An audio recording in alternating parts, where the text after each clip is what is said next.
Hi everyone, Tom here, Battle Rap Resume. Quick little recap here of Latepril Falls, which is a surprisingly great event actually. Going to go through all the battles, what went down on the day, all that sort of stuff as ever. Please follow us at Battle Resume, get in touch with the show, battleresume@gmail.com. We're on Patreon. If you want to help to support the show, that's patreon.com/BattleRapResume. Access to loads of additional episodes and stuff before it comes out. You've heard me say this stuff many times before, I'm sure. Please also subscribe to us on iTunes, on YouTube, comment, share, like, you know, all those verbs would be greatly received there. But yeah, Latepril Falls. This is, you know, Don't Flop's kind of annual. It keeps seemingly being pushed back later and later in the year, but the kind of, you know, the joke battles event, the event where they kind of try new concepts and see what sticks. And this is the first time I actually ever attended one. And you know, the events have obviously got a great reputation. I'm thinking of stuff like, you know, the Innuendo Mirror match, the bad bars stuff that was really good. You know, hell, I know it wasn't technically a kind of like jokey sort of thing, but Koj and Carlos, when they had the beatboxers, like, you know, I'm sure I'm missing out loads here as well. Tons of great battles have gone down in this sphere. And today was no different. You know, part of me was kind of like, it is this jokey thing. Is it going to be something that kind of just lives maybe live, and you get the sense that it won't be registered as well on cam? But there was some dope content here, some really good stuff. And you know, it was a really sunny day. I'm recording this just the morning after actually, and you know, lovely day in London. I've never been to birthdays before in Dalston, which is where it was held. This is where a lot of the April Fool's stuff had been done there. You know, this was the hallowed place where Shufflo battled Fantastic and Gemini Raptor and various other ones like that. Flawless versus Charlie D went down there as well, so loads of those classics. But yeah, so got to the venue quite early. Outside, met up with a few of the stewards, including Gavin, great guy, great to speak to him as well. Nick as well. We're chatting, and we're going to do a stewards episode because I was just sort of talking about them, what actually goes into the day, you know, all that sort of stuff, and obviously Krishna as well. Hopefully we'll get into that, and we'll just talk about events they've stewarded, experiences, that sort of thing, which is interesting to me at least. So I think at least one person will be interested. But if you are intrigued, you can expect that episode coming up soon. And I want to start off by giving a big shout out to my guy Makar as well. Makar, you may be aware of as a kind of Scottish tryout battler. You know, he's battled a few people, battling on Don't Flop and elsewhere. You know, great guy. Basically, I didn't have a camera coming into the event. I was going to do the interviews obviously for Don't Flop, which kind of morph into something else, which we'll get onto. But I didn't have my own camera. I'm actually saved. That's kind of what the Patreon's for at the moment. I'm kind of putting the money that I earn through the Patreon, for your donations. Thank you so kind. Patreon.com/BattleRapResume towards a camera, so I can go to events and sort of shoot interviews on the fly, a la battlerapp.com. So I sent out a tweet on Friday just asking last minute, would anyone want to do this? And he was very quick. You know, he sort of, you know, said DM me sort of thing, got in touch, and yeah, all in all, got him a free ticket, and he recorded a lot of second angle as well. But Makar did a lot of interviews with me, so shout out to that guy, great to work with. I'm sure we'll do stuff in the future, and recorded some fucking awesome interviews. I haven't been sent them yet, but off the top of my head, I think it's like 8 or 10 interviews, certainly more than did at Checkpoint 4. You know, go on the YouTube channel and check out the ones that did outside with like Sirius and Tony D and stuff. And here, you know, I had O'Shea and Madness, I had Pamphlet on there, I had Craft, I had Frankie, P Soldier, you know, Lefty and Woe Betide, some great stuff. So yeah, they'll all be going on the channel soon. But we went downstairs, and you know, I've got to be honest, someone commented this on Instagram, because I was doing Don't Flop's Instagram as well, which was a great honour to do that. Did a few live streams and such, and you know, shared a lot of clips from the battles and stuff like that. There weren't that many people there. Like, we've got to get to grips with this, really. It's probably about 20-30 people there max, which is fine. It's a hot day. It's an April Fool's event. You know, it's not a sort of checkpoint or whatever, which makes sense in the common climate. But yeah, the room was a little hollow at times. The atmosphere was still great. The audience was still there. But just keep that in mind when you're watching about, you know, there wasn't too many people there. And we kicked off with A versus J Short. This was an alliteration battle where, you know, J had to do purely J, you know, in a row J bars, A had to do A bars. I think Jay Short said afterwards to me, actually, that, you know, it was a little easier perhaps for A, who I think called Jay Short aggressively Auburn, was his opening bar there. You know, I think it was a little bit easier. There's less junctives, ironically, for Jay. But nonetheless, both of them showed up. Both of them were fantastic. Obviously, they're really accomplished writers in their own right, really in-depth stuff. This will really be one to watch back on YouTube and appreciate, you know, a la sort of, you know, Bobby Rex's ambi scheme and shit like that. But yeah, that was really good. Then we got into Jay Dillon.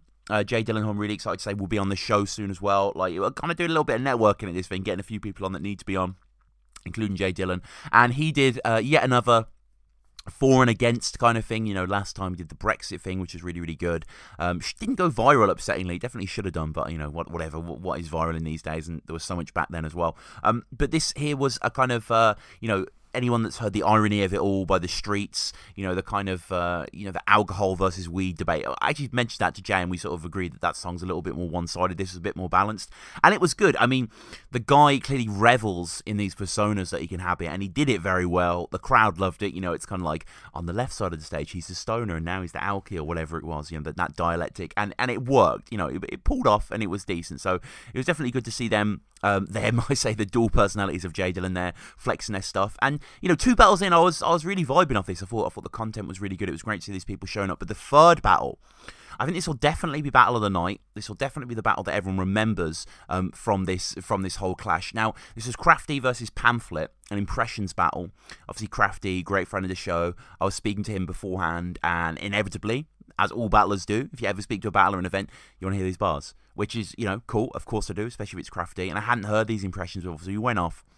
And he did his impressions, and the way the structure worked was it was an impression a round for the first 2 rounds each, and then a kind of 4-bar back-to-back impression, which is, I love the idea. So Crafty performed his rounds to me. So he performed his first round was dialect, his second round was tox, and I've got to say, he had to keep hitting me because I kept laughing and interrupting him because I thought they were fucking hilarious. I was really breaking up, especially the tox stuff. I mean, Crafty is a brilliant mimic. Obviously, we've seen in a lot of his battles, he has impersonated people before. But I was really like sometimes when people read your bars, you sort of overreact a little bit just to kind of gestate it, or it's just yourself listening to bars, you're not caught up in that hype. But this one, I was cracking up myself. Like, I just thought they were really, really funny. His 4-bar stuff was really good as well.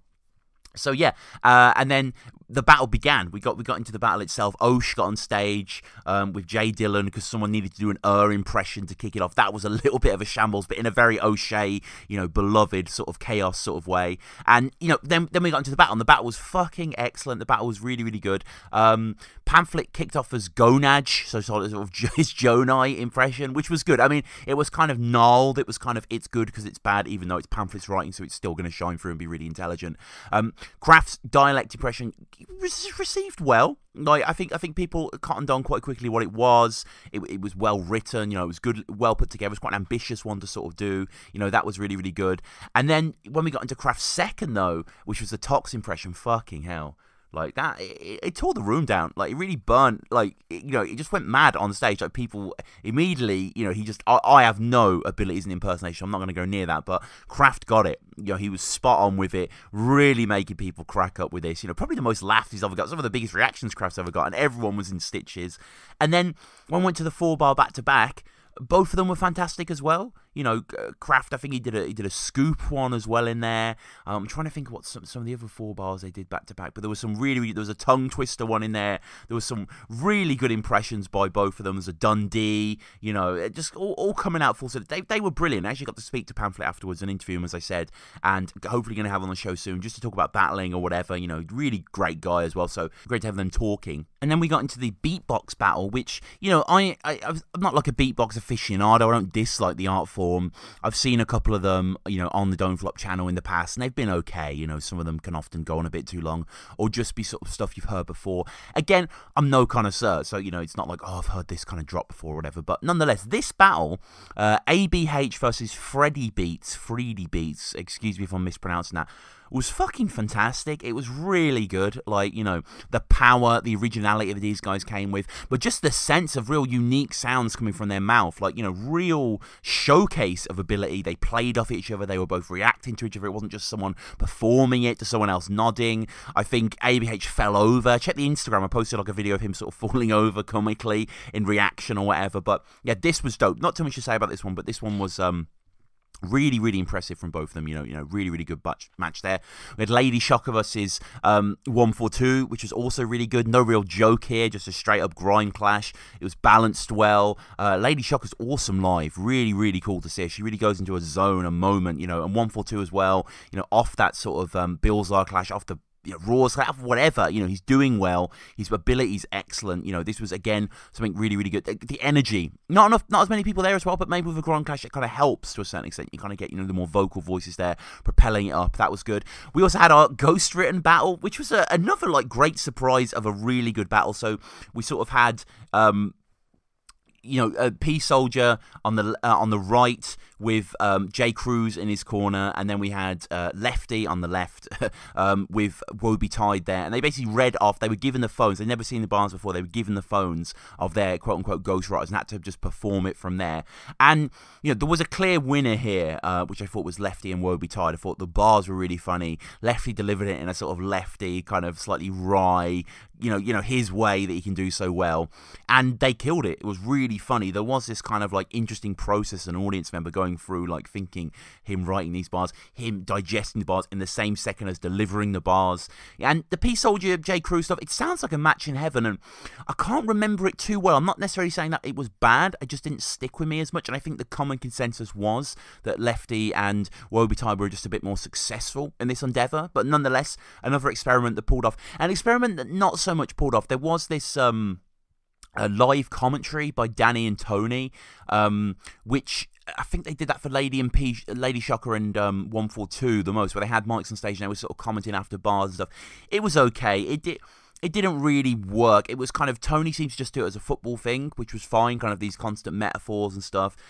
Danny was more ad-libbing. I don't know. I don't really know the point of it so much. Like, if I personally was to do it, I think it would have been better to do a commentary box that we'd live stream to Viewpoint or something, which I appreciate might be quite difficult to do, whatever, but it just didn't. I don't think that. I think they only did it for that or something. I don't know what it was. And obviously, I was meant to be doing live interviews as well, similar to Checkpoint 4, but because Ryan Morgan wasn't there, I was mainly running the Instagram, sharing stuff on Twitter, that sort of stuff, and obviously got a few interviews with Makar as well. And then closing us up was O'Shea Madness, which is everything you want it to be. Check out the Instagram. I posted quite a bit of O'Shea's stuff on there. Really hilarious material. Madness was polished. Madness was very good. Like, I spoke to him throughout the day. He was there for quite a while. Great guy as well. Great to just chat movies with him and all that sort of stuff. Obviously incredibly knowledgeable cultural head there. Going to have him on the show as well. I think he's in England for like 4 or 5 days, so we're definitely sort of get our time zones in check and do that. But yeah, this was a great battle. This was a really good battle. Obviously, I think I meant to go see this battle in like 2013 at a Liverpool event, so it's been long overdue. Probably meant to be at a To The Test 10 prior to that, I'm sure. Great match, built for this kind of like, smaller, more appreciated of hot sort of evening kind of crowd. But yeah, a lot of fun. We then had Madness versus Jay Short as well, which was quite good, kind of like back-to-back against the Black Wall, kind of quite moodily set. Some funny lines, like I remember... what did Jay Short say? He had some really good stuff, though. He had a few, like, wow kind of lines that really kind of pulled out there. Madness was fine. Madness kind of, coasted on that ability and charm that he has. But, yeah, altogether, Latepril Fools, a success. A great success. Really, really good event. I think these battles are going to go down very well on camera. I think especially Pamphlet versus Crafty, the impersonations battle, the beatbox battle, Jay Dillon, A and Jay Short as well were really good. Like, I can't fault anything. I think people are going to love seeing Lefty with Woby Tide's bars as well. This is going to be really, really good. But, yeah, if there's a pay-per-view, obviously pick that up. If there's not, these battles are going to be great when they drop. Shout out to Don't Flop as ever for holding Battle Rap Resume down, for letting me do the Instagram and stuff like that. Hopefully at Sunburn 4, whatever the next big event is, we can do live interviews like Checkpoint 4 again, put them on the Facebook because they're always fun to do. There's going to be loads of interviews dropping on Battle Rap Resume channel from this event, so definitely check those out as well. But yeah, I want to say thanks to of course, thanks to Makar for helping me with the camera, thanks to Don't Flop and Jeremy, thanks to Latepril Fools, thanks to Birthdays and Dolson, and thanks for you for listening. You love Battle Rap so much that you'll listen to me recap a little event in England, and I really appreciate that. So yeah, it's at Battle Rap Resume, battleresume@gmail.com, patreon.com/Battle Rap Resume. This has been Tom. Thank you so much. Coming up soon, we've got LS Dean, Dirtbag Dan, Scoop, Rob Wilson. I think that's the next month of Battle Rap Resume episodes. Recording this on the 11th of June, going forward from there. But yeah, guys, thank you.